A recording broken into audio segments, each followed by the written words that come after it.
meeting to order. And you want to introduce our guest? Yeah, thank you, Mayor. This evening we have PGE here to give a presentation. We've got JD. Can you remember how to pronounce your last name? Podlesnik. Podlesnik, Yep. thank you. And Heidi Bell. Many of you have seen Heidi before. She's our government affairs liaison. That there's probably a different title. Affairs manager. Thank you. I work frequently with Heidi. So they're here this evening to just run through a quick presentation and chat with the council, update you on some projects they've got going on, answer any questions, get some food if they so choose. Thank you. And with that, I'll turn it over to you both. Oh, great. Slides up. Yeah. Where is it? Right here? Yeah, well, they'll be. It's convenient for you. Yes. Hopefully. We're you working on memorize. improvements. Working on improvements. So just let me know. Thank you. Yep. Thanks for having us. Yeah, go ahead. Kick it off. Yeah. So really appreciate being here. My name's JD Podlesnik. I'm our Senior Director of Grid Strategy, Planning and Transmission. And so I've worked in the Northwest in the utility space for over 23 years. I've got an electrical engineering background, and right now I currently oversee our transmission planning, distribution planning, and our business development team. And so our business development team works a lot with the communities, municipalities, and we're really looking at what does next year look like? What does the next 5 years look like? What does the next 20 years look like? And so really appreciate this opportunity. Want to just walk through where we're at with some things, have you ask questions, and hopefully talk about where we're going. I'll turn it over to Heidi. Sure. I'm Heidi Bell and I'm accessible to all of you.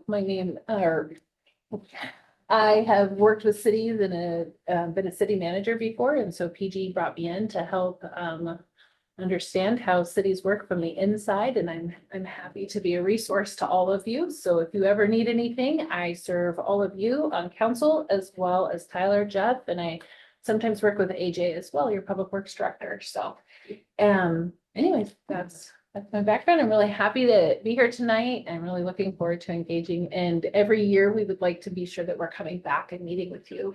I really like doing it during the work sessions so that we can have a little bit more freedom of discussion items and take up more of your time. So thank you. All right, JD. Next slide. Yeah, and so this I think, our customers are your residents, and so it's a really great partnership here that we're working together. You can see on this slide, 42 of our employees live around this area, which is great. They're patrolling all the way to Mount Hood. Most of their home base is Gresham or in downtown Portland, but It's nice for emergency call outs. Yes. They're around the corner. that's right.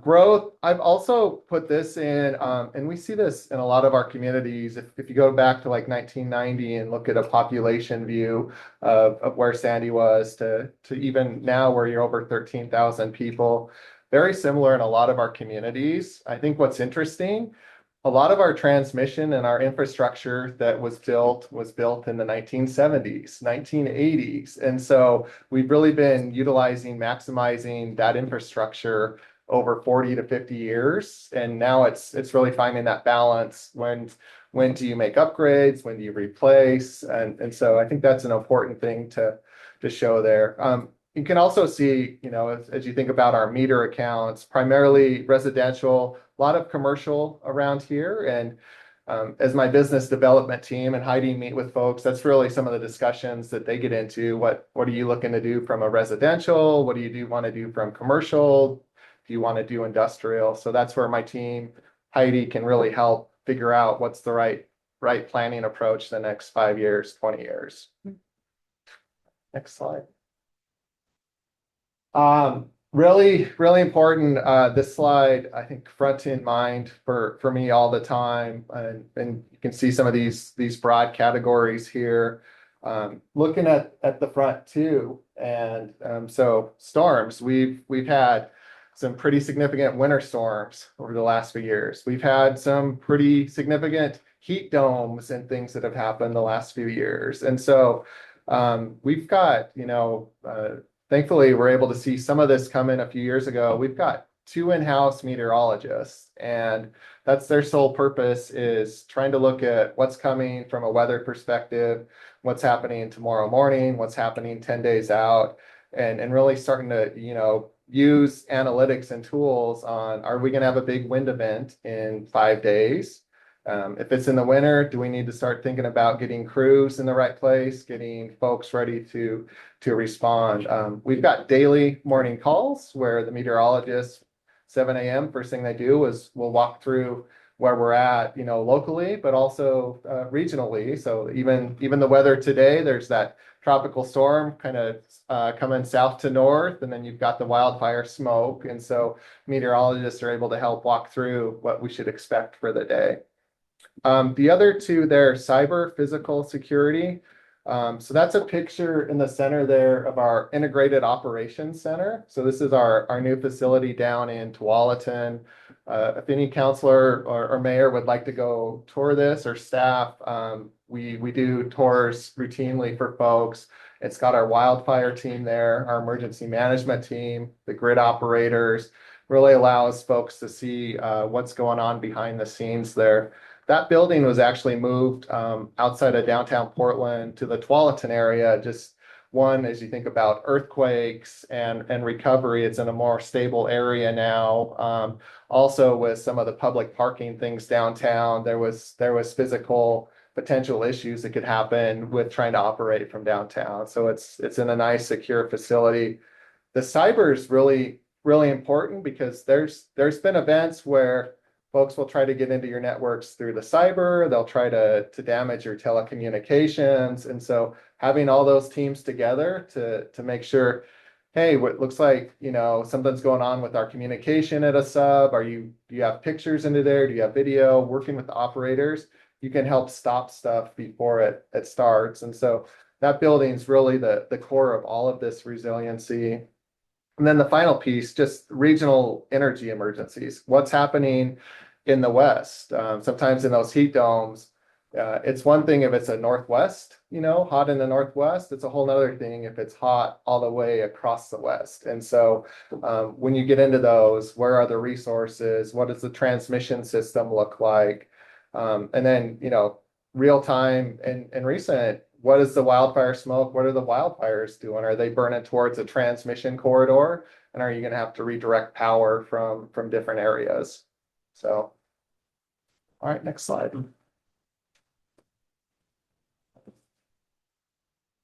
As we talk about resiliency, wildfire, absolute top priority as you think about what can be done. And this is one, it's a community effort, right? So the company's doing all kinds of things on the infrastructure, system hardening.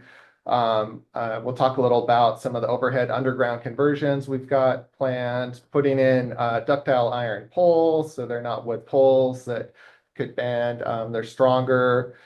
Trying to get the power tripped off faster if it senses any issues. So doing that system hardening, a lot of that's been done along Highway 26 up to Mount Hood to help with that.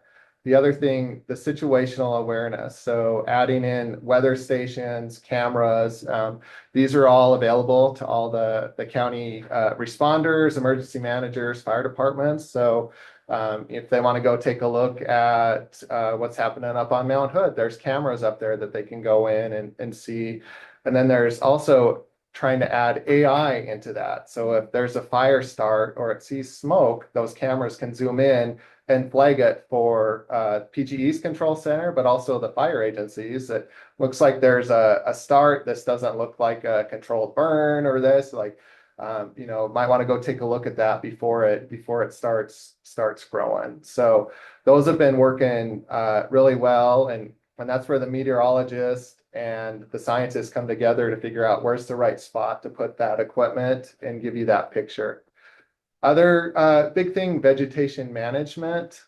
Just a lot of that. This picture really shows that you've got a 10-foot right of way, sometimes 20-foot right of way, and 200-foot tall trees. And so making sure, you've got that clearance, making sure if there's any dead branches, things like that, those are removed every year.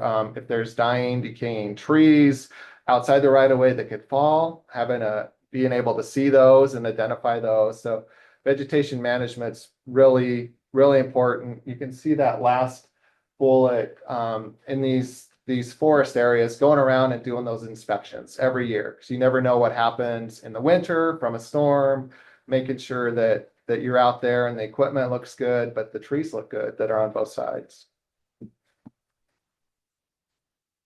All right. Summit 13, this project was also discussed, I saw on the Sandy website as far as helping bring this, but it's as you go up towards Mount Hood, we've actually got some of the high fire risk zone, and the company's looking to underground those distribution circuits. And so it's a two-year project. You can see here in yellow is where they start some of the work for 2026 going. It's already started, and then it completes in 2027. But it helps with reliability up there, especially if you think about some of the winter storms issues. But then it's also, you're helping de-risk up there where you get a lot of wind at times, those trees and branches coming from a long ways away. So good to see that's happening. That you'll see some of the work going on the next couple of years. But it's just the distribution. So the transmission up there is overhead. That's correct. Yep. Yeah. All right. Again, just continuing the resiliency for customers, communities. This ties into some of our business development as well. And so being mindful, thoughtful as we've got new residential developments coming, what does that look like for the build out? What do we need to do to make sure everything from a wildfire perspective will be safe? There's defensible spaces as we build and go. So you can see some of the undergrounding happening here on the Summit circuits.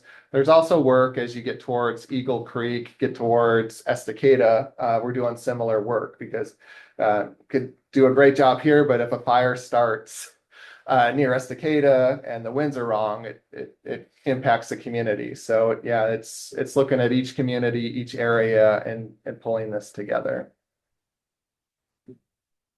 All right, next slide. This just wanted to highlight, there's county projects that we coordinate with, there's other agency-led projects, there's our own internal PGE projects that are happening out there. You'll see one of them's called the early fault detection. That's on the Sandy Wildcat distribution feeder. And so this is some technology that can help detect if the conductor is having any issues, like where it's sprayed or it's damaged. It's picked up where folks have shot at conductor before, and they've hit the conductor and the strands are starting to break. And so want to catch that early and get that replaced before that conductor finally snaps during a wind event and breaks to the ground. And so some of that is getting put on these feeders. That will really help de-energize faster if it sees any issues, but it also gives our asset management and planning teams time to get that repair placed and going. The final bullet, that fitness program. So we go out and physically inspect all the poles and the equipment on different cycles. And so the one for this area is coming up starting in 2028. So they'll look at all the poles, all the equipment, the cross arms.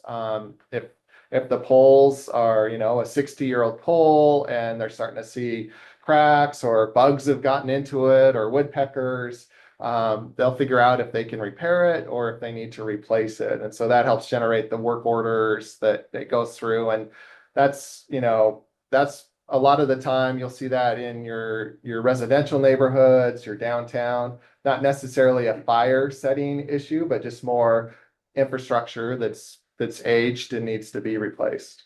And can I ask a question about? Yeah. On your early fault detection, you've got that on Bluff Road. Can you kind of describe, will we notice anything, or is there going to be any impact to the folks, road users or homes along there? No, it might trip out the line faster if it sees an issue there. So, as you think about wildfire safety, it might, if it senses a wire is going to break or something, it's gonna trip out that line for an outage. But it- I think she's asking the actual equipment. No. It- Project construction. No. or It's just mounted on each installing. end. That's right, yeah, It's it's very quick. like sensors, Okay. sensors measuring it. Thank you.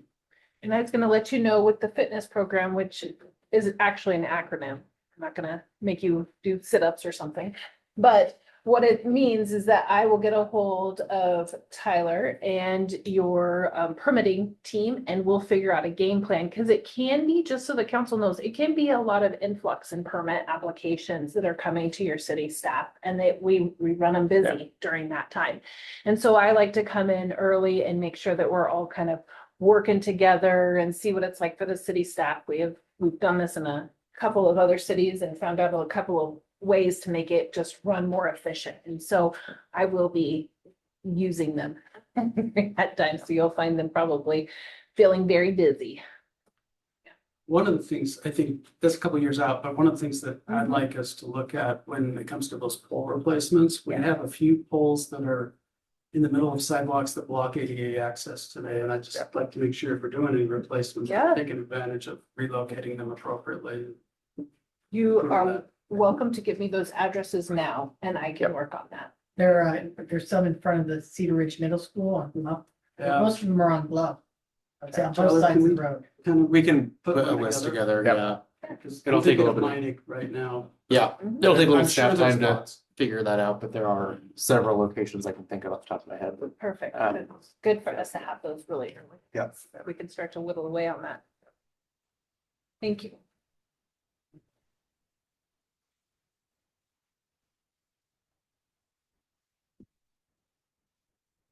All right, again, we really honor the partnership and all the work together. This slide's just showing where PGE is able to help step in, do some of the sponsorships, some of the grants. Again, I think Heidi really helps with this coordination, but it's been going really well.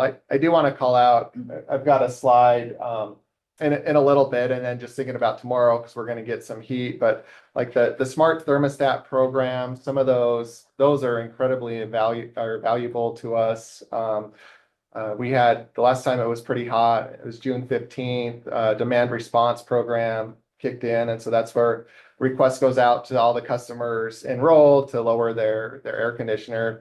Overall, it lowered 128 megawatts right during the peak of the time. Yeah, so that when you think about that, that's 35,000 houses basically that reduce the peak on. So that's really important as we think about customer affordability. That's when power is the most expensive, and so you're able to not have to go out into the market and buy extra power at that time. So just something I really appreciate folks that are in that. So. Speaking on that, one of the engagements that I just set up was for the city of Gladstone at their community center was for us to bring in some of the smart thermostats, and we displayed them out for our commercial and residential customers, what they look like, because you can order them. But sometimes people really like to see, and touch and feel and have somebody from PGE to help you to figure out how to use that and what that looks like. And so if that's something that you get interested in, I'd be very happy to do that. But yeah, offer that again. Just fun. We made a YouTube. All right, next I slide. think it's a good idea.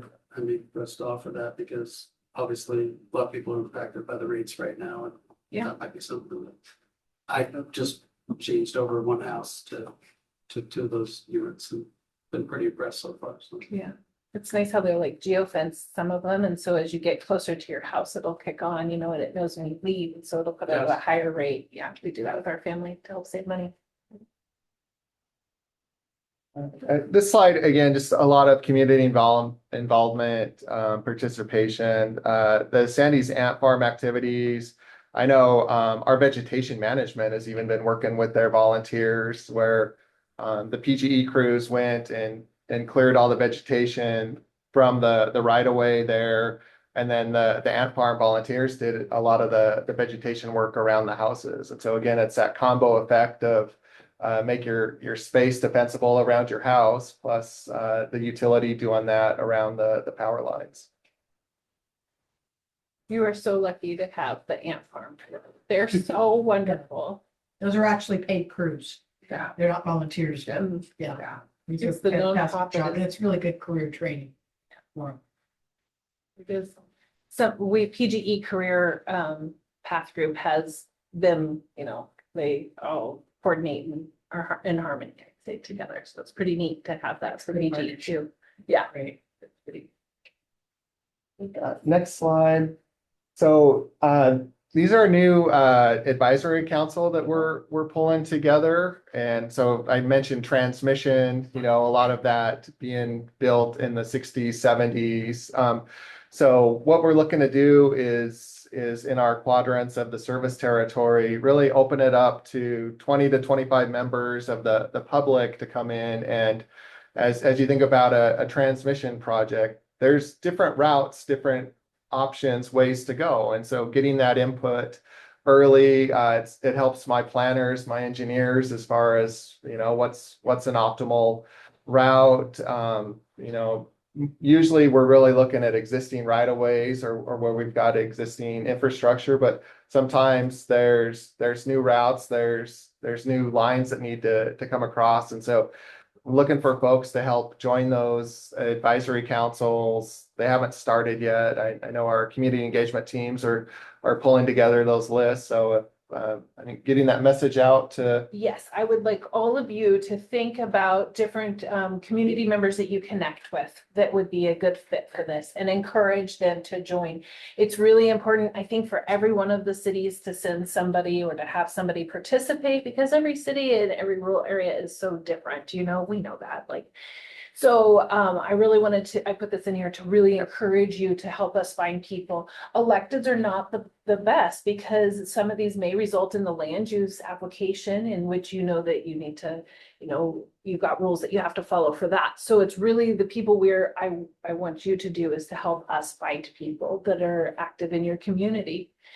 So, and maybe have a understanding about the development and the building and that's going on or going to be happening sooner than later, maybe in Sandy. So that's really important. So thank you for doing that outreach to help facilitate that. Right. But not unelected, No, not, because that's gonna make it hard, because what you just described, when we find those people, they run for office. yeah. Well, maybe if they're a little I'm not sure if I want to do that, locally, put myself out there. This is a really good opportunity for them. And that group also teaches them a lot more about public rules, public meeting laws and stuff. So it could be kind of a training bed for you. I'm trying to find the good for you here. No, understood. So, and then, they can always report back to the council or do like a 1 page or something, but I will send that out to Tyler and to Jeff, and so that they can put that out in the newsletter too. But I just really wanted to make sure that you had an understanding of who we're looking for, what, and the importance of it is really key. Thanks, Judy. Yeah, on this slide, just wanted to highlight, there's a lot of community participation in some of the renewable energy programs, those Green Future Choice, Green Future Blocks, those are helping support new renewable energy projects. And so, you look at that 8 million annual usage, that's quite a bit. So that the kilowatt hour is, if you think about your light bulb at 100 watts, 1,000 watts of those would be a kilowatt hour if you kept them on for an hour. So it adds up, but there's really good participation from the customers in this area helping support that. And we see that across the service territory. And so on the left of the slide, it's again continuing to go out and look for renewable resources to support the current grid and as the grid continues to grow. Slide. All right, so I wanted to spend, I know we've just got a few minutes left, but customer affordability, really, really important to us. Wanted to share just a couple of slides, what we're doing, what that looks like.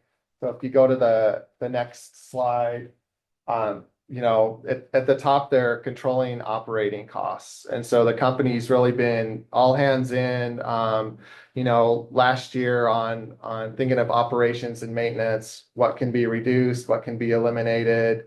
There was some staffing reductions, both internal and contractors last year that took place. And company's really been trying to hold to those lower levels there to help with the O&M.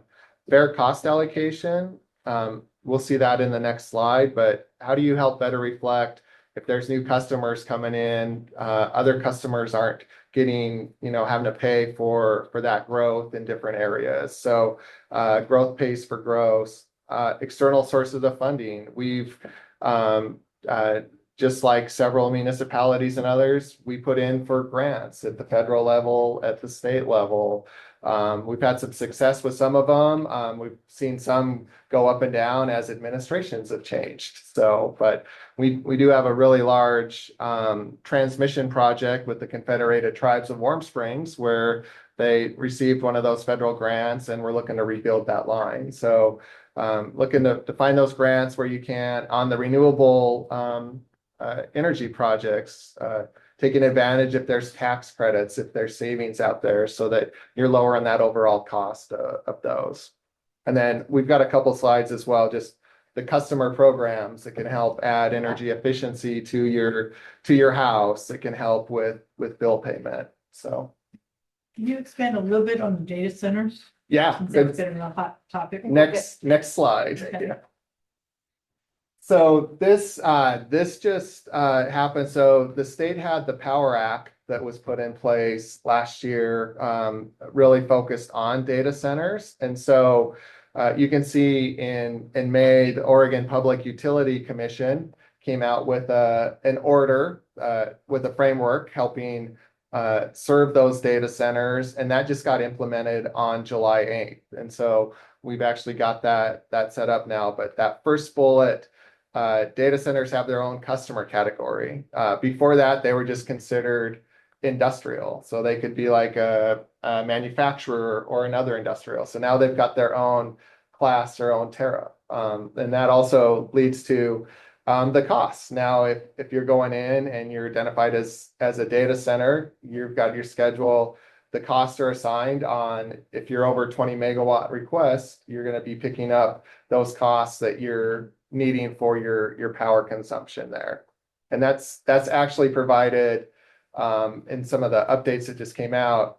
That's decreasing some of the residential rates. So that decreases the residential a little over 1% as the data centers pick up their share of that. So, and then some of what the act and the order also help set up with the data centers is how are they helping with the clean energy side of that. So, you know, batteries, are they procuring their energy to support? So yeah, that's all happened pretty recently, but it gives us now a framework where there's a data center class and you've got them paying for their growth.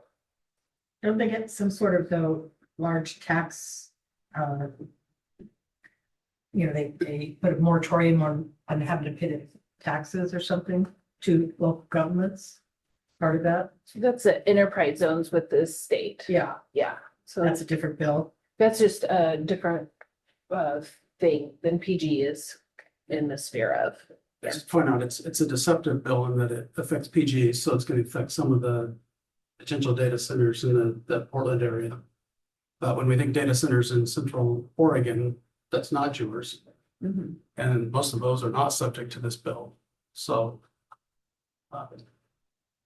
it hits a few utilities in Oregon, a big one, PG, Yep. in it, but just the investor owned. That's right. Yeah.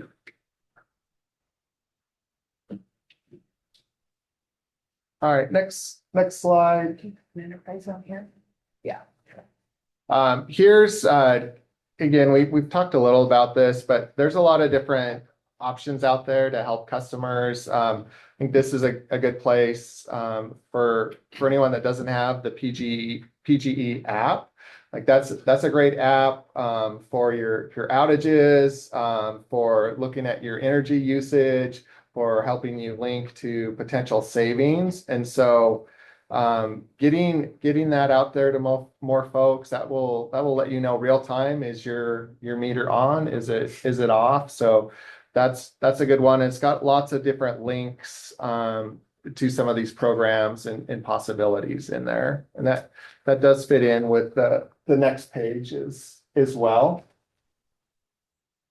So we've talked about this, but there's different programs that you can sign up for, shifting some of your use by an hour. We talked about if you're using, your max electricity on the peak of the day, that's going to cost more power. Overall, power costs are a huge part of our overall price, as far as energy goes. And so if you're able to help shift that, that helps your bill. That also helps the overall grid. And then, so final slide here. Really wanted to call this out. I know Heidi can help with some of the material here, but PGE does offer income qualified bill discount. And so that's where it's a form you fill out. And if you qualify for that, you can see there's a lot of ways the company can help with your bills and structures, and if there's any late fees. And we're thinking, or seeing probably 60% of the households in Sandy that could qualify for that are in the program. So that leaves another 40% potentially out there that aren't aware of the program, haven't filled in the forms. And so it's an opportunity.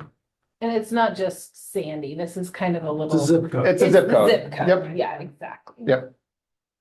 So. All Jeff and I've sent some stuff out. Yeah, we can keep Before. doing And actually, from the time that we met before, the mayor and I, which was March 30th to today, we had an increase of 4% during that time. So some of the work that we've been doing is getting to the people that need it. So that's good. And then final slide here. Again, just, continuing the collaboration. Heidi loves this There I slide. am. Yeah. But yeah, Heidi's your one-stop contact here. Anything comes up to help coordinate with her. She works really closely with my business development team. And so Yeah. as things emerge, getting a hold of Heidi, and she'll get a hold of the rest of us to make things happen. So. Yep. She's been fantastic as on for us, so that's really Thank you. great to see that partnership. Yeah, thanks for the Winterfest sponsorship Yeah. and the others as well. We had a team that had came to the Music Fest. I think, was it last weekend or the weekend before? 2 weekends ago, maybe now. And they had a great time, but they also had a lot of great interactions with people. And we sent our person that does specifically community interactions around wildfire, and she was able to get a lot of material out and have a lot of really important conversations. So I think that they'll be doing that in the coming years, coming back to that event, because We've only been doing this Winterfest for I The don't know how many Winter years Fest, now. yeah. This was our Fourth year. Yeah. And we're seeing dramatic growth. We have a 40,000 people. We have Wow. a vision that this In a is month. going to be huge and a major destination point in the next few years, and we'd love to see you as a major partner for that. Thank you, Counselor. I have been communicating that inward because Diane told me that, and so I'm happy to have you share that with JD. In fact, that's a good lead in. I brought you JD. I meant to say this because of what he does at PG is pretty fantastic, but he also is pretty high up, so he gets to hear and collect this information and know what's important, and then make sure that that gets incorporated into the decision making that is a higher up decision making. And so I really like to bring him out into our smaller areas, especially because that's just a big piece of my heart, rural Oregon. And so to be able to have him here is a great piece for, I think. So thanks for coming. Yeah, and thanks for hosting. And so tell him, I be also sure wanna that you say take this thanks to- opportunity. A couple times ago, you were in and we had the wildfires out in Estacada. Yeah. And it's part of that proactive shutdown. It had shut down the southern part of our city. Yep. Which was unnecessary, and that has been changed now That's to where you can isolate that, and I appreciate that, so Thank you. Yeah, we didn't get a lot of time in there, but every year we're looking at ways to shrink those zones and help, as you get more data, like, yeah, the risk isn't here, it actually is over here. And so yeah, the engineers are doing a good job working with the communities on that. And Sandy has 100% because of that been removed from the risk zones. And Right. so, yeah, during PSPS, it is, we have, anytime that there is a safety need, PG will make the difficult decision to Absolutely. cut down the electricity. But for the most part, Sandy is insulated now. So we're hoping, Thank you. but don't, Appreciate it. yeah, but still things can go awry. So I just want to put that out there. Hopefully you won't experience that shutdown. Great, thank you. Any Mr. other Ross. questions? Thank you. Yeah. Okay. Thanks, guys. Thank All you. right, Thanks thank for you. having us. Thank you. Yeah. Sure, we'll talk Well, soon. we will Yes. talk soon and we will come back yearly to see you. Sounds great. Behind the scenes, we also have a nearly annual meeting with Maria Pope, the CEO of PGE, and Heidi and the mayor and myself. And so we have that isn't a formal, council meeting. We just kind of a check-in on how are things going in Sandy? What does Sandy need for PGE? And so we have that. Heidi and I work extensively during the winter, especially when there's ice and other, inclement weather and And sewer pump lift stations. yeah, what we often forget about is much of our important infrastructure is not located within city limits, right? We think about the power poles that, are local and the down lines here, but we've got stuff up the mountain. Yeah. Yeah, and Those are all- definitely subject to water. Yeah. issues. So, And those are all marked in our system as critical. And so we know that, and those are mapped in there, and those get a higher priority during times of inclement weather. there's a good text thread going on when there's inclement weather. What's happening at the sewer plant? Okay, Yeah. we're back online here. Great. So. I Please think come it- visit during Winterfest and Sounds see great. all the Yeah. people and how much joy bring it my brings to family. the grown-ups and the kids and just, Yeah. it's a huge Your boost family. for our It's all community. free. I Yeah. mean, Yes. unlike some of the other winter light shows in Portland and all, it's all free. Right. So- Courtesy of our sponsors. Yes. Yeah. we're thankful to have you. Exactly, thank goodness. Well, you certainly do a lot for your community, and I'm really impressed. I get an opportunity every now and then to go to the chamber, and it's an active group and a really neat group too. So you guys have a lot to be proud of in Sandy, and a lot of people who want to be in this community and participate. So it's a really nice place. Good job, guys. so. Yeah. Thank you. Thank you so much. Grab some food. Yeah, and that's why we really like you. There's spin drinks in the refrigerator. Oh, thank you. You know I like those. I know. Yeah. Thank you. Thank And you. we should mention your mayor, she did speak on TV during PGE had the open house, the wildfire open house, and she got interviewed by the press. And so that was a pretty neat to watch. So thank you for doing that. Yeah. Thanks. Thank you. All both. right, we're gonna take a 2 minutes and just kind of regroup on urban renewal district meeting. Everybody need to grab anything? Yeah. See you. Tom, you should.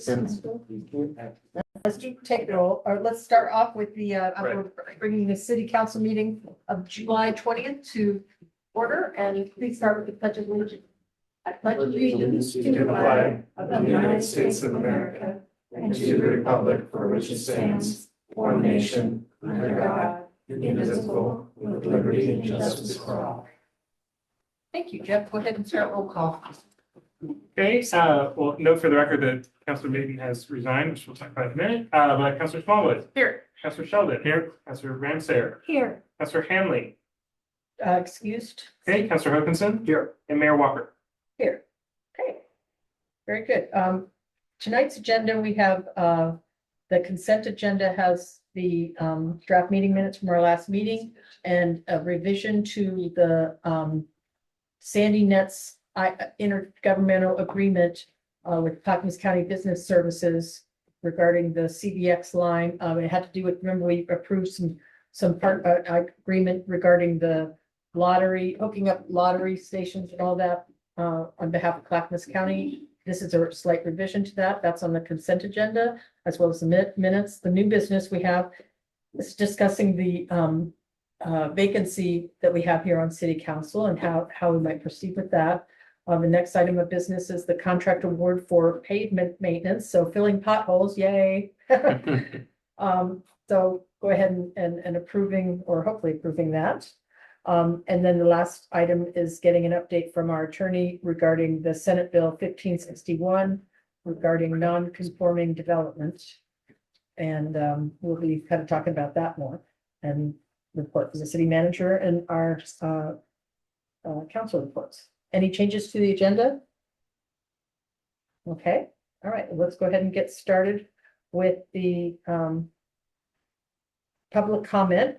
If anybody is here tonight and wants to give public comment at this time, we welcome you to, I can call on each person and you have up to 3 minutes to talk about a particular topic, whatever you want. And so So we haven't had any signups. I don't, and you folks, no? would you like to come up and make any public comment either? Not currently. Okay, all right. How about you? We're good. This All works right. in the chamber. Okay, Taking notes. you bet. Thank you. drew this Thank you for attending. Yeah. Okay, well then the first agenda item is the consent agenda. And again, we have the meeting minutes from our last meeting and an IGA revision for the Clackamas County Business ISP services. So may I get a motion to pass and approve the consent agenda? Make a motion, we accept the consent agenda. I'll second. Okay, I have a motion from Counselor Sheldon and a second from Counselor Ramsayer to approve the consent agenda. All those in favor vote aye. Aye. And I'll abstain. Opposed, vote nay, with one. Motion passes with one abstention. Okay. New business. Let's talk about our new city council vacancy.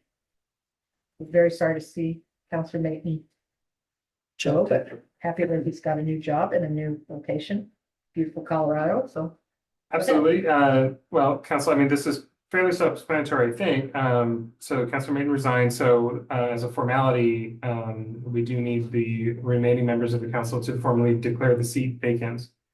Then the question becomes, what do we do? And so the last time we had a resignation, when former Councilor Carl Exner stepped down a couple of years ago, there were still 2 years and change left on the term. So in that case, it was very straightforward. We adopted the process.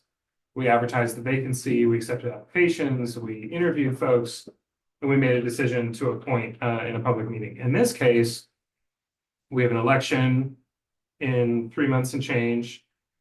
The total time that it took to run the vacancy process last time was Long.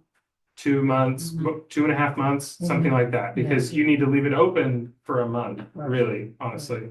And then you have the whole process. And so the concern on the staff is that we would go through all of that and then appoint someone who might serve for like 6 weeks. And does that really make sense? Alternatively, I mean, I think our legal advisors would say, technically, the charter says we ought to fill the vacancy. It doesn't say when. So one thing we could do is, wait for the results of the election, right? And make an appointment at that time. That's sort of what makes sense, I think, to the staff. Tyler, I don't know if you want to add anything. No, I think logistically that makes the most sense to not have someone jump on board for 4 or 6 weeks or 2 or 3 council meetings. Let the election process run its course, and then we could just appoint someone at that second meeting in November. They're here 5 or 6 weeks before their normal term would start. It'll be the first meeting in December because it takes that long to finalize the results. Donna, I'm having. I'm sorry, I was just saying it'd be the first week of December and we only meet once in December generally, so Well, unless results get finalized earlier. I'm just gonna throw this out. Let's say they run unopposed. I'd be comfortable with that at that point in time. Fair So, enough. Yeah. But to your point, it could be the second meeting in November or the first meeting in December.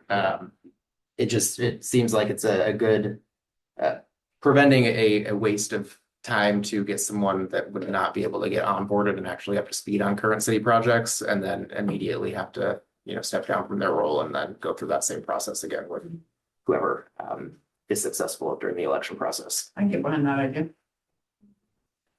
So, but I did hear about the fact that it says, the recommendation is to formally declare seat number 1 to be vacant, but take no further action until the November 3rd, 2026 general election has concluded. And then I heard, possibly considering another alternative as far as if there's no competition in that seat and they're running unopposed, we may choose to do something sooner. No, I think No, it's the same. It's just, John had said that it would take till December for the election results to be finalized. But if the individual is unopposed, we wouldn't necessarily have to wait for finalization. That statement is still true. Yeah. So we wait for the election, we see what happens. Yeah. And we can take action at that time. Yeah. I think that's the key. I mean, they have to file to run by August 3rd or something, right? No, I want to say the third week of August. The dates are on the website. Yeah. 25th, I think, sticking in my mind. Yeah. Yeah. But I mean, Okay. even if they're unopposed, I don't know that I'd want to move before the election. Okay, that's kind of what I was Yeah. here. Okay, so, so we've got the recommendation in front of us. Would anybody like to make a motion, please? I'll do it. Due to the recent resignation of Chris Meaton, I move to declare Sandy City Council seat number 1 to be vacant effective immediately. Second? I'll second. Okay, I have a motion from Counselor Sheldon and a second from Counselor Ramsayer to declare the Sandy City Council seat be vacant, effective immediately. All those in favor of the motion, vote aye. Aye. Aye, opposed, vote nay. Motion passes. Thank you. Pursue. All right, the next order of business is the contract award for 2026 pavement maintenance. And AJ's here to talk about that. And there is a map on the staff report there that shows the locations of what we're talking about. Yeah, so some brief background on this. During the budget process, gosh, a year and a half ago now, the council was presented with a proposed budget that had just one season of street maintenance work in that. And there was several comments that were made that if funding allowed, could we do a second package in the second year of the biennium? That is what this proposal is trying to achieve this evening. There is about $2.9 million or so in the street fund contingency, so there's certainly adequate funding to absorb the expenditures associated with this. We got, trying not stealing a year thunder, AJ, apologize. Steal it. We do have a more recent, as of December of last year, condition index. And so we're using that as the guiding document to determine what is going to be repaired and maintained during this season. Going forward, we'll incorporate a process to engage the council before we select the specific streets to make sure there's not, one or two things that you're hearing a lot of complaints about that maybe didn't rise to the specific percentage point in the condition index that would trigger us to automatically include it. But either you have, neighbors or constituents that are expressing concerns over this other area, or it makes sense for us to just include another 100 feet of a street because we're already, deploying crews out to that area. So we'll engage in a little more robust process for the next street maintenance package that we propose to you all. But yeah, with that, AJ, I'll let you jump in and add more color. Not a lot left to add to that, honestly. Basically, this is gonna look a lot like the package that we did this previous round, so last summer. We've got about 2,600 feet of grind and inlay, of pavement length of grind and inlay, and just shy of 20,000 feet of slurry seal. And then we have 5 individual point repairs, which are going to be work where we take an entire lane, fix an issue that's deep underground, actually dig up the base rock and get everything set up so that we don't have the problem show up again, then repave that entire section of lane. Those can be between 10 feet, and depending on what we find once we're underground, it would be 10 feet to 20 feet generally for each of those.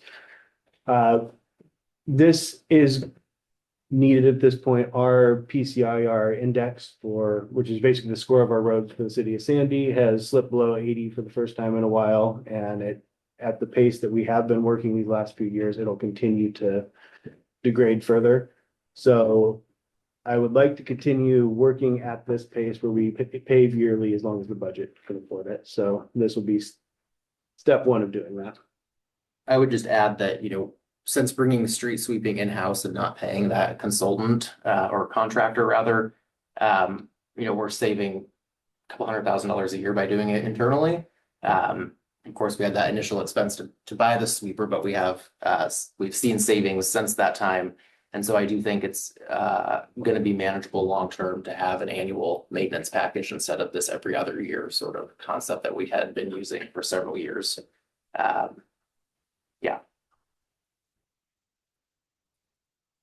Is this the same company that did the last years that there were several complaints, I believe. about the last- Contractors or the Contractor. assessment? Knife River did 2023, and then last year was S2 paving, Was who? S2. Okay. So Knife River is who we have again this year. I do think that complaints though come with every, I mean, Well, I mean, There- it was in the quality of the final project though. Uh, And I can say attest, if you drove down certain roads, it Yeah. did not look good. and 100% agree that there was, well, you're And then the expert. so- Posting for the cars, and Yeah. there was just a lot of issues. part of the issue there that with the complaints we saw, Jewel Brave specifically was a major one. It's the timing of when people are seeing it. So they get everything out as quickly as possible, get it laid flat for the micro seal. And then they have to come back and patch things up. If they slowed and fixed things as they went along, then the whole product would kind of degrade over time while they got to the far end of their paving. So unfortunately, it was, the loudest part was the days when it was waiting for that final repair. It's not that we were not intending to clean those things up. It's just that it needs to sit and seal for a little bit so that we can repair the pieces that need to be repaired. Perhaps they could communicate that very well. Yes, that's Yeah. definitely in the lessons learned from this last Yeah. round. So we'll be on Facebook quite a bit. Save us a lot Yeah. of complaints. And then it looks like on the, like Minnick Avenue to Scenic and Fur, we did the section between Scenic and Minnick on the park project, so that doesn't That's need to be redone, so that, kind of, when I see those things where you've got these gaposis and then, if it needs to be done, but it's just not as bad as everything else, it just kind of looks a little bit goofy when we go and do everything else and then come back the next year to, and do something that we Yep. missed. And So that's definitely the balancing act because we have a lot of pavement that needs to be repaired and replaced and Right. we do need to stop somewhere or Yeah. else the budget's gone completely. How many, just rough numbers, but when we're doing this index, anything that's repairable, we try to maintain, anything that falls below repairable, we run till it completely fails. There, How many roads do we have in that window?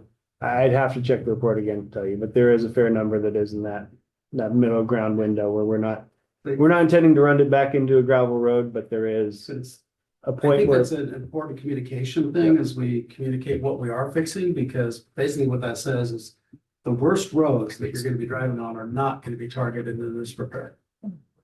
Well, I think it's important, Tyler, are we gonna have a workshop where the pavement maintenance index, is it PMI, is that what it is?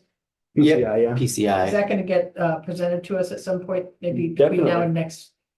I think that we spring? need to have that presentation before we go into the budget process, so Yeah, you all that'd be have good. an understanding of this, the scope and the magnitude of the work that needs to be done, and then you can make some decisions on, do you do a huge amount of work in the first year of the next biennium? Do you split it up into 2 or 3 different seasons? Yeah, So we don't have a date penciled in yet, but I think that sometime later this year for sure, before we get Yeah.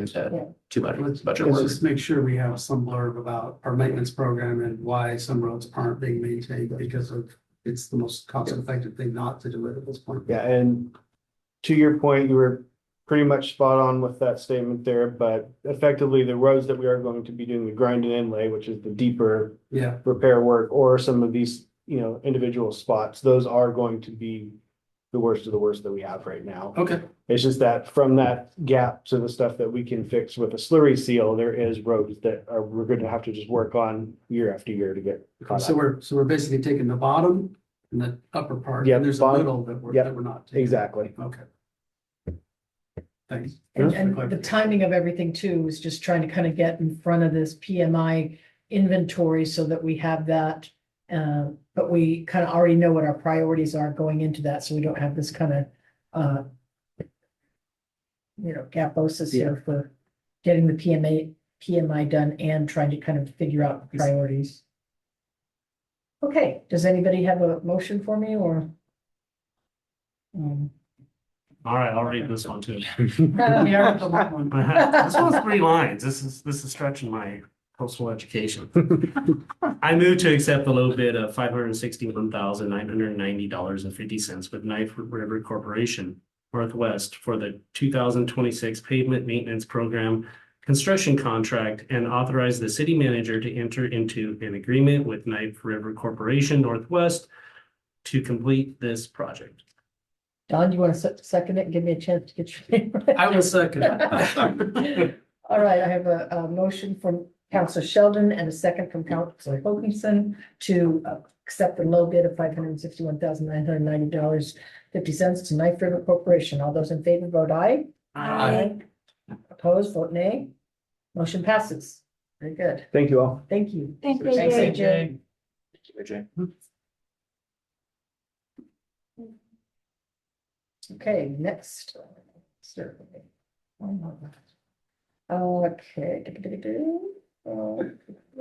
Okay, now we've got Senate Bill 1561. Yeah, thank you, Mayor. So we have Eason here. Eason, are you wanting to tackle this, or do you want to, we can pivot and wait for Josh. I know he's on his way. Yes, I'm happy to start the discussion. Hello, everyone. I'm Asen Onart from Beery Elsner, and I'm just filling in. Josh should be there in about 9 minutes, and he's been involved in drafting and advising the city. So tonight, this is an opportunity to introduce this topic. And in August, I believe there will be a public hearing on the proposed code amendment. So this is just a first introduction. The purpose of the code amendments is to implement Senate Bill 1561, which was adopted by the Oregon legislature in 2026. And essentially the code amendments are just to implement the changes in state law. So originally in 2020, as a result of the fires that took place then, there were, certain requirements related to natural disasters. And so Senate Bill 1561 is essentially an expansion of that law to also apply to all natural disasters. And so the code amendments are essentially just verbatim implementing state law, which must be done. And there's not, a lot of flexibility or any flexibility really to deviate from those requirements. And so that's what the proposed amendments are to Chapter 17 that you see attached to the staff report. Can I ask a question? I was confused about the fact that, it talks about natural disasters and that kind of thing. So if somebody's house just catches fire and burns down, does this new Senate bill apply to that?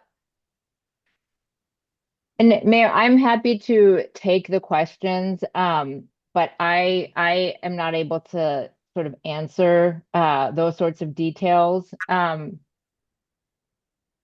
Josh should be there soon. If there are other questions, I can try to answer them.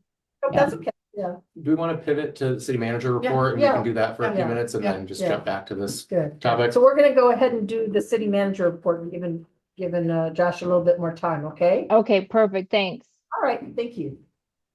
Okay. It's gonna be a little more interactive than usual because I've got a few things I need to ask you all about. So the League of Oregon Cities Conference is being held in Salem, October 15th through 17th. Registration opens, I believe, later this week, Wednesday. And so we're trying to get a head count of who is planning on attending the conference. And then in addition, does anyone need overnight accommodations? So we can get those booked before they fly off the shelf. They're a hot commodity. It's a feeding frenzy. Yes. Every year. I'll be at a conference on the other side of the country, so. Mayor, I assume you're planning yeah. on attending and Yeah. would like a room. Uh-huh. But I may be able to reduce costs by sharing a room with another counselor, Okay. somebody else I know. Anyone else tentatively planning on attending? 15th through the 17th? Yes. That's correct. Yeah. I probably will. We'll get you registered at least, and then if we need to cancel, we can do that. Will you need lodging as well, or are you good to just travel back and forth? be a jam on driver for 3 days back and forth to Salem, but. We can attempt to get a room, and if we need to cancel, we can cancel if things change, yeah. Easy to do. Anyone else? Not to put you on the spot, but I'm gonna put you on the spot. Yeah, tentatively throw me in there. That's 2 weeks before my daughter's wedding, but it's at the end of the week, not the weekend, so Okay, I'll do my best and I'll let you know if it's just. Well, it's just all gonna be crazy, so. Yep. I'll be away from the crazy for a few days. sounds good. Counselor Robinson? No, okay. Let's see, secondly, so now that Counselor Mayton has vacated his position, we need a new liaison to the Parks and Trails Advisory Board. I don't know, Mayor, if you've given any thought to that, or if we were able to touch base I haven't, at all. so we can think about So just that. putting that on everyone's radar, Yeah. that we need to fill that, we can talk more later this week when we meet, Okay. if you'd Yeah. like to. Mining Park project has kicked off. You probably saw that it's all fenced off when you pulled in the parking lot today. Construction work is moving relatively quickly. They've already torn down at least one of the two of the shelters that were down there. They've got all the construction and tree fencing up. So moving along nicely with that. You probably noticed that City Hall had been painted since the last time you were here, so it's no longer gray and red. It has a little more of a classic sandy color palette. I don't know. I'm going to ask Councilor Sheldon what his initial thoughts were. You were not a fan of the gray and red. It couldn't really get much worse. I would say no. It Neon or was something, terrible. but it is better. Could be purple. I mean, it could. It was not a very good reflection Yeah. before, so. Well, it's a fresh coat of paint. Looks nice and new. We're pretty pleased with it. Construction work's still happening upstairs for our security and capacity enhancements. We've got about another month or so left of that. Probably, I'm sure you noticed the tables that are down here when you walked in the lower entrance this evening. That's where our front counter staff are working from right now. But we're hoping to get back to our normal spaces in the next month or so. We sent out utility bills today. Those bills did reflect the revised rate increases that were adopted last month. So just, putting that on all of your radars. You may see some commentary on Facebook. I'm certain that we will get additional phone calls and questions here at City Hall. There was an insert that went into the last bills outlining the reason behind the rate increase and what those rate increases were. And we'll continue to answer questions and take calls and respond to resident concerns. I wanted to say thank you to Clackamas County Bank for their sponsorship of our annual fireworks display. It's a great show. Heard nothing but positive feedback about it. I do have a thank you card here for them, so I can snag you all before you leave for some signatures. I'd appreciate it. And then the last thing on my list is related to Mountain Festival. So Mountain Festival was, a huge success again. I think the parade went off without any big issues. Haven't heard any complaints or problems from the event itself. One of the complaints, though, or comments that I do hear regularly revolves around how early the chairs are put out for the parade. I know that other communities have regulations around how soon you can put those chairs out. Can I to that point? Yeah. We passed an ordinance about time, place, and manner for where somebody could put out camping stuff. And if a homeless guy can't put out his stuff and he has to have it up by 7 a.m., that better apply to everybody in the city. Otherwise, we're very exposed. I So- think we have to be consistent. Every year I wonder how long before we're gonna have to. So We're I, gonna compromise our yeah, ability. I disagree. I'm gonna push back on that. That's a long time tradition here in Sandy that people have been doing for about 40 years I've lived here. I'm not. Now I can see that, maybe they don't need to put them out on Monday. I don't wanna. You gonna let me undermine our finish? homeless thing. That's the key. But I think it's important that they be able to put their chairs out. It doesn't impede and they're pushed out toward the sidewalk. I mean, I walked this entire sidewalk just to see, and there was plenty of room for people to walk, so. I think it's kind of a cool thing that happens in this town. I was thinking if there was a change, trying to find some middle ground, maybe 48 hours before the parade or something like that, so that there's still an opportunity for people to put their chairs out and reserve their spot, but not 7 days in advance. can we ask our attorney to weigh in on whether we're undermining our ability to enforce the other ordinance? That's my only concern. I don't want to put something official into a policy that undermines an ordinance that we passed. Yeah, I mean, I can certainly, it sounds like there's not a clear answer one way or the other on this topic, so we can certainly bring it back for. I hope you're ready, Josh. This is fine timing. That's good timing. We can certainly bring it back for future discussion.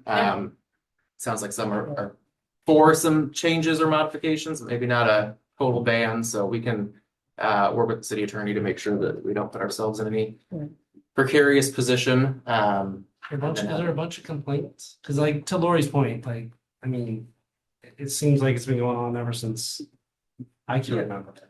I don't have a head count or a tally of how many phone calls we got, but we get phone calls specifically related to ADA compliance and the roping of 2 chairs with a big rope, and then you don't see the rope when you get out of your car door.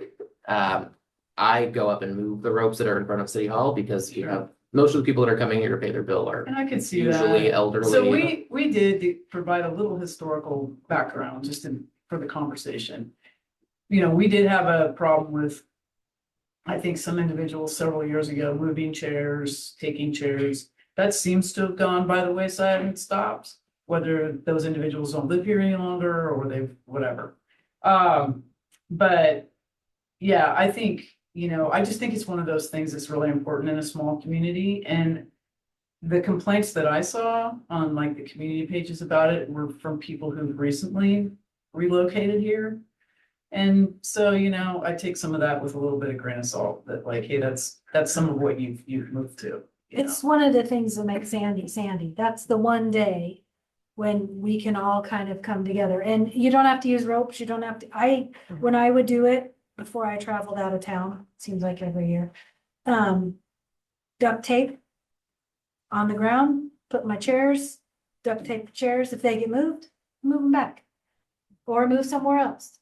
I think it just seemed like this year, especially, it was like Monday morning, first thing, and there was quite a few chairs. And so I'm kind of in the middle of the road. I kind of think we should, like Wednesday should be the day when you can start putting them out and then have some limits on ropes and other things that can trip people up, especially if it's if it's hard to see. So I think just considering something like that for the next festival would be just real helpful to, allow it, but then put a few sideboards on it. Keep in mind, I'm just gonna, again, because I do think it's important, and I hear your point. I do hear your point.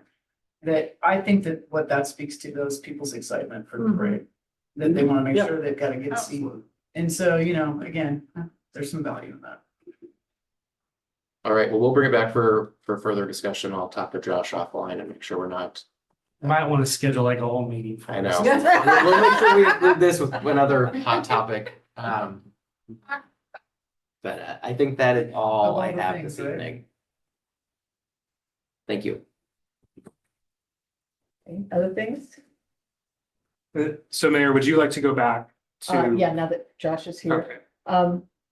Were you done, or do you need to have a come back to you after that, Tyler? No, I think that wrapped up my comments for the evening. Okay, all right, very good. Welcome, Josh. Thank you for coming out in person. We were just talking about the House bill, or the Senate bill, excuse me, and had one of the questions that I had on it for 1561 was, it talks about natural disasters. And I had asked the question of like, if somebody's house just burns down, not through a natural disaster, they just, maybe left the stove on or something like that. Does this all that stuff apply to a situation like that? So the language in the bill, and it's basically a copy paste into the code. So the language in the proposed code amendment is natural disaster or involuntary event. The legislature helpfully did not define involuntary event. So I suspect that at some point there will be some litigation that might clarify what involuntary event means. I would suggest if it's something like I don't know what causes house fires, but a squirrel chewed some wires and caused an electrical fire. That sounds like a pretty easy involuntary event for me. I think it's a closer call when it's a negligent act of the property owner. So I think, well, that to be determined whether it would apply in that situation. But certainly anything that is outside the control of the property owner is supposed to be covered.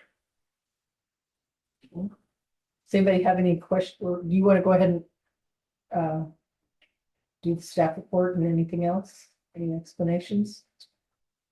Or do you feel like, It's pretty clear. This one, so, no, I was just gonna say, Yeah. this one is fairly straightforward, but you all have asked and we've said that anytime we have one of these new pieces of legislation from Salem, we're gonna bring it so we can talk about it before the public hearing. From a code amendment perspective, it is about as straightforward as it gets. It's basically taking the language of the legislation and fitting it into the structure of the code. It leaves some questions like that one a little bit uncertain. But whatever the courts end up deciding involuntary event means will apply here. That's the exact language used in the code. does the idea of ERUs and moratorium kind of come into play in any of this? Not really, because this is a situation where somebody would already have Yeah, an ERU for that property and just be reconstructing it's same thing. limited to the existing footprint, I think, is what it said. more or less. Yes, I think it was like a More or 25% deviation allowed. And so, but if they wanted to add bathroom, add things like that, does that, I mean, it's still one ERU.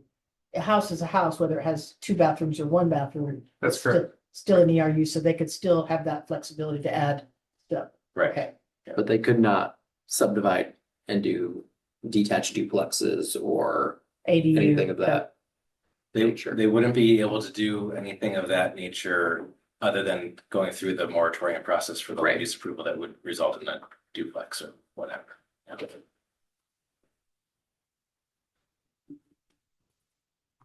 So the planning commission already had a public hearing on this, so we'll work with the mayor on scheduling. Anybody have any heartburn with any of the proposed ordinance language or the code changes? Just copy and paste it? I was gonna say, it didn't Maybe seem like we put had a it lot on of that. choice here, Yep. so. No, that's the thing. We will be talking more extensively at the next meeting about several other House bills, but that's Yeah. a All right. couple Okay. weeks from now. All right. Very good. So let's go ahead and, are we ready for committee or council reports? Don, would you like to start for us? I can, I have a very small report, which is not much. Been negligent in my duties. I skipped my one and only Sandy Net meeting this month. Sorry, Greg. But you saw the one change today, so. And I didn't hear from them, but I did hear from others there that Sandy Net is being offered down Serban Road. So thank you. What's being offered? Sandy Net's being made available around down part of Serban Road. So that's a little bit of the expansion from where we're been, so. How's that happening? This is the first in-house expansion since we passed the criteria for rural expansion that's happening, so we're. So is that underground stuff though? Yeah, underground, bomb back, and then the Serban to connect back to Bluff. Oh, so It's just by just barely Bombeck and outside the Serving, city not, limit. not all the way down towards No, Gilbert. not down Gilbert. I was gonna say. No, that one, I Seems think like- we're gonna try to move in the county and go aerial since the power Right. shoot kind of directly across the properties, and I think that would be the only way to make it affordable. So that's it, right? Thank you. Go ahead. I don't have a whole lot. I missed Mountain Festival this year. I looked at all the videos and the pictures, though, it looked wonderful. Heard really great things about all the vendors and the attendance, and so and the parade looked really fun, so I'm really happy that's part of our community, and those of us who have lived here a really long time, you know, that's kind of where we all come together and we remember our connections to each other in Sandy. And even as we grow and we get more people in, that core connection is still really important. So I'm happy to see it, even if from afar.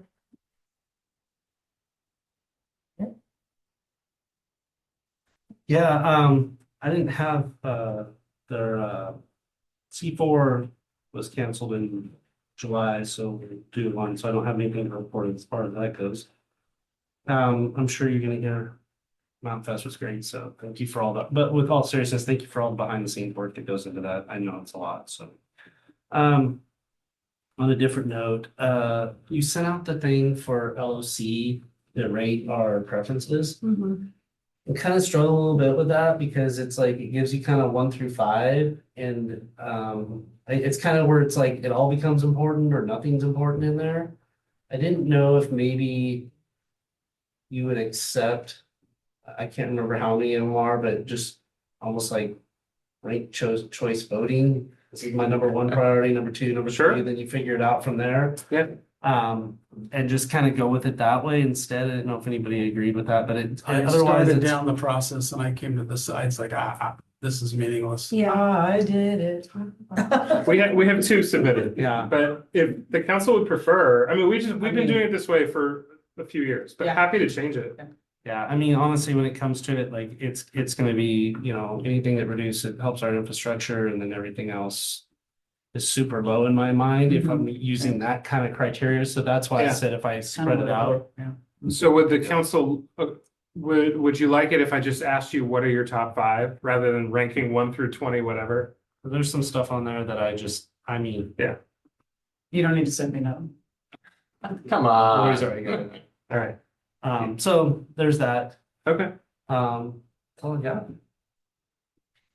No actual report, but a couple questions. So we disbanded the homeless task force.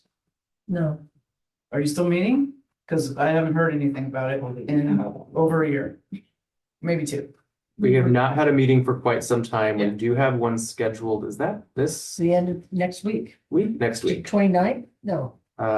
When was the last meeting?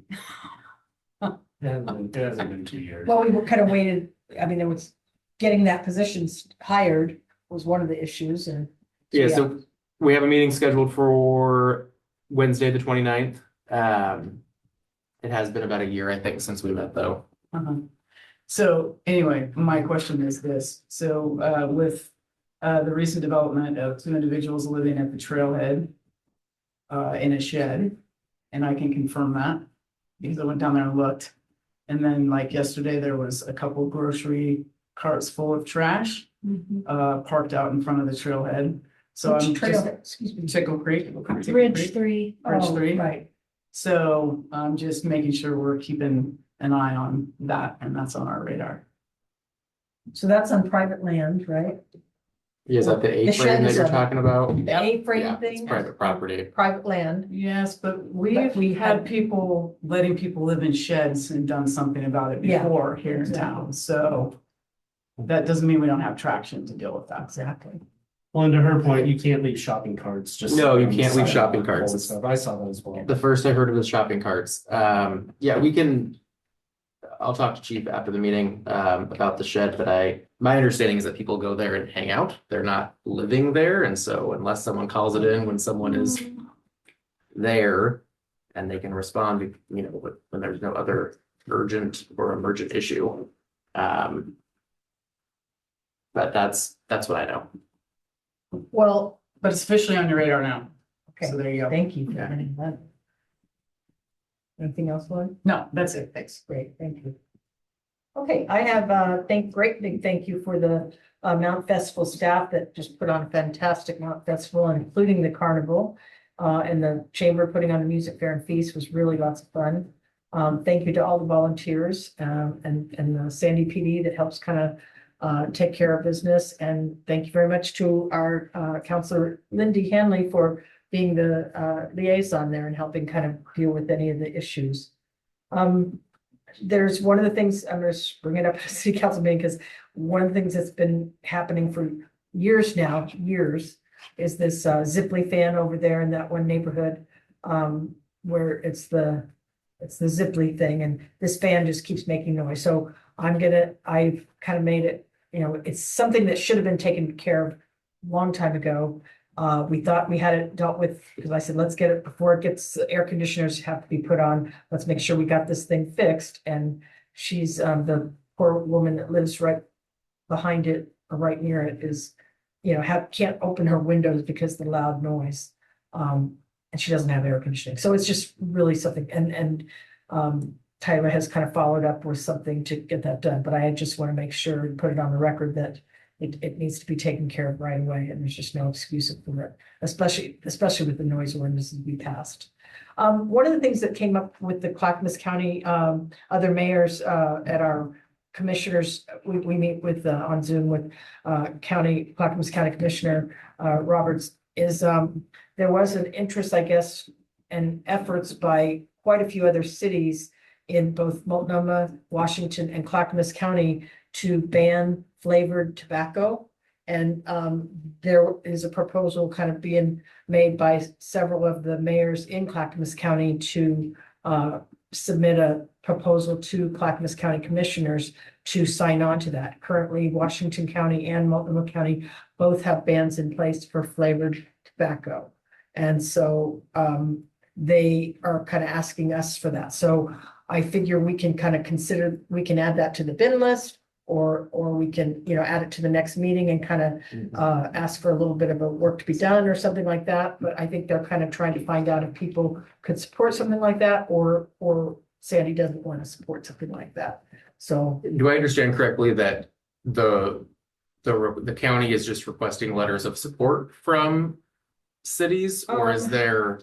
And can you help me understand what's the purpose of that? Is it for vaping, or what's the flavored, traction? yeah. Why would we want to ban flavored tobacco? because evidently it's very highly attractive to, young kids getting started on vaping, flavor, the bubble gum flavors and that kind of stuff that are, that tend to increase the use by young folks and getting addicted on, those tobacco products.